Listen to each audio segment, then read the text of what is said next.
Assalamualaikum warahmatullahi wabarakatuh. Perkenalkan, nama saya Fatimah Lubis dari Institut Ilmu Al-Quran Jakarta, Prodi Ilmu Al-Quran dan Tafsir. Kalian pernah kepikiran gak sih, gimana caranya sabda-sabda Nabi Muhammad SAW sampai kepada kita hari ini?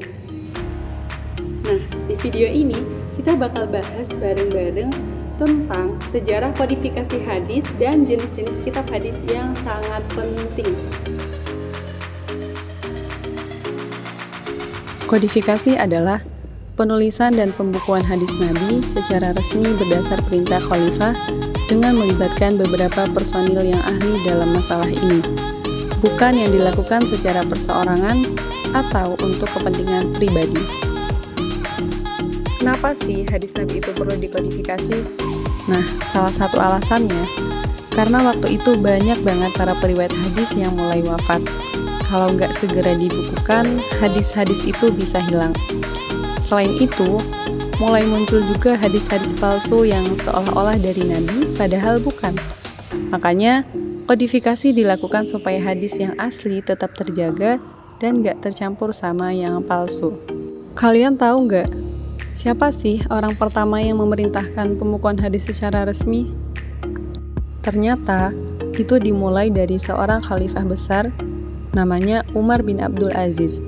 Beliau adalah khalifah ke-8 dari dinasti Umayyah, yang memerintah sekitar tahun 99 sampai 101 Hijriah.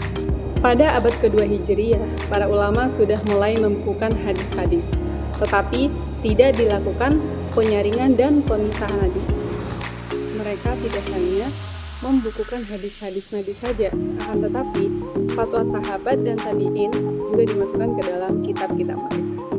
Di abad kedua Hijriah, ada satu ulama besar yang karyanya sangat berpengaruh, yaitu Imam Malik bin Anas.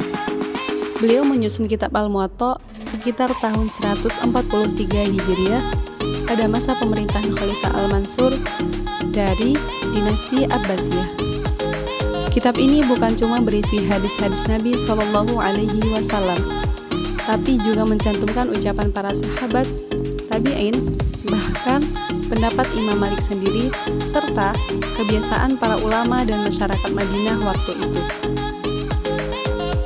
Selain itu, ada juga kitab Musnad Asy-Syafi'i yang disusun oleh Imam Syafi'i, kemudian Mukhtaliful Hadis, juga karya Imam Syafi'i. Dan satu lagi, Al-Maghazi was-Siyar yang disusun oleh Muhammad ibnu Ishaq, atau yang lebih dikenal dengan As-Sirah An-Nabawiyah. Berbeda dengan abad sebelumnya, abad ketiga Hijriah ini merupakan masa penyaringan dan pemisahan antara sabda Rasulullah dengan fatwa sahabat dan tabi'in. Masa penyeleksian ini terjadi pada zaman Bani Abbasiyah, yakni masa Al-Ma'mun sampai Al-Muqtadir, sekitar tahun 201 sampai 300 Hijriah. Di abad ketiga Hijriah ini, banyak ulama mulai menyusun kitab hadis secara lengkap berdasarkan periwayatnya, di antaranya Musnad Abu Daud dan Musnad Ahmad bin Hambal. Abad ini juga dikenal sebagai masa puncak kodifikasi hadis. Disinilah muncul 6 kitab hadis paling utama yang dikenal dengan sebutan Kutubus Sittah, yaitu Sahih Bukhari, Sahih Muslim, Sunan Abu Daud, Sunan At-Tirmizi, Sunan An-Nasai, dan Sunan Ibnu Majah. Kitab-kitab ini menjadi rujukan penting dalam memahami sabda dan sunnah Nabi Muhammad. Pada abad pertama sampai ketiga Hijriah, hadis dikumpulkan langsung dari para periwayat, lalu ditulis dan dibukukan secara langsung. Namun pada abad keempat, metode kodifikasi hadis berubah. Para ulama tidak lagi mencari hadis dari para periwayat langsung, namun mengutip dari kitab-kitab sebelumnya.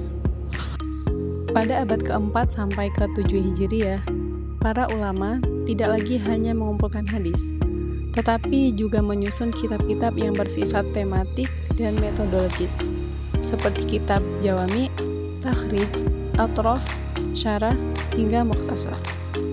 Di abad ke-7 Hijriah sampai sekarang, kodifikasi hadis makin berkembang. ulama mulai menerbitkan isi kitab-kitab hadis yang sudah ada, lalu menyusunnya jadi lebih sistematis. Mereka juga menyusun kitab takhrij untuk melacak sumber hadis, menyusun kitab jami' yang isinya umum, dan kitab-kitab yang khusus memuat hadis-hadis hukum. Jadi, kodifikasi hadis bukan sekadar sejarah, tapi warisan keilmuan yang harus kita jaga dan kita pelajari. Semoga penjelasan ini bermanfaat. Terima kasih kepada teman-teman yang sudah menonton video saya. Wassalamualaikum warahmatullahi wabarakatuh.